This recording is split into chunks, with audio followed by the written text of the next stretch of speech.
on est tous en échec. On est tous en échec. On a loupé quelque chose à un moment ou à un autre. Il y a un groupe où on ne sait pas faire aujourd'hui. On ne sait plus faire. C'est en particulier les ados. Alors pour moi, le fait d'avoir 16 ans aujourd'hui, on ne nous laisse pas forcément le choix et les décisions, elles sont surtout prises par les adultes. Quels ont été peut-être les éléments déclencheurs de ces assises de quartier justement aujourd'hui?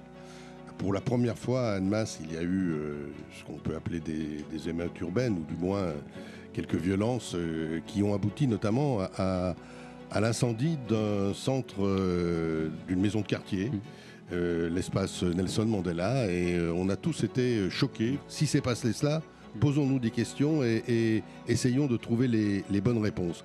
Où l'objectif premier, c'était de faire participer le maximum de personnes, d'entendre la voix de ceux qu'on n'entend jamais. On se nourrira des réflexions, et encore une fois, c'est bien pour avoir le ressenti des gens, mais également pour imaginer derrière des propositions. Moi, je pense que les jeunes, ils veulent qu'on soit plus représentés. Ce qu'ils veulent tout d'abord, les jeunes, c'est qu'on s'intéresse à eux. On veut s'émanciper et on veut pouvoir accéder à cette émancipation sans violence. Après, franchement, nous, la jeunesse des quartiers, on n'est pas méchants, on est très gentils, on est comme tous les jeunes. Après, dans tous les quartiers, forcément, il y a des choses illégales. C'est bien avant que nous on naisse. Si on a la vision que la réussite se trouve que de l'autre côté de la frontière, on peut avoir des sentiments d'échec, de frustration. Il y a beaucoup de personnes qui vivent sous le seuil de pauvreté. C'est une histoire de sous après, pour certains.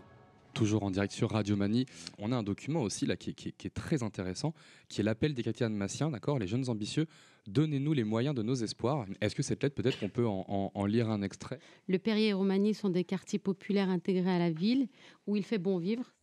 Nous revendiquons ensemble la solidarité comme un mode de vie dans nos quartiers. Cependant, nous avons des attentes et des besoins forts. Et je trouve que la dernière phrase de l'appel, et vous, sur quoi vous engagerez-vous à nos côtés? Voilà le premier défi qu'on a à relever.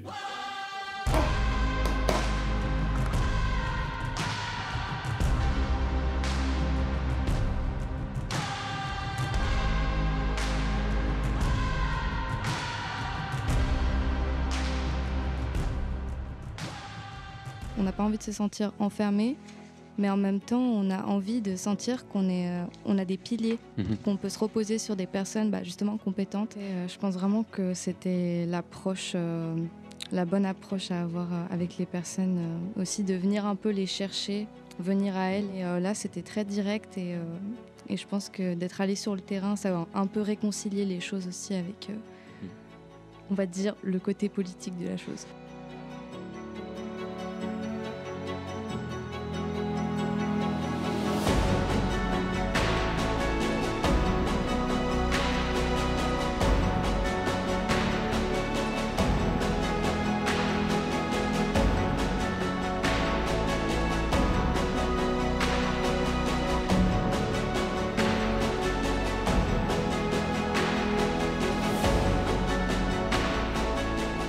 Si c'est ingénieur, c'est mon rêve.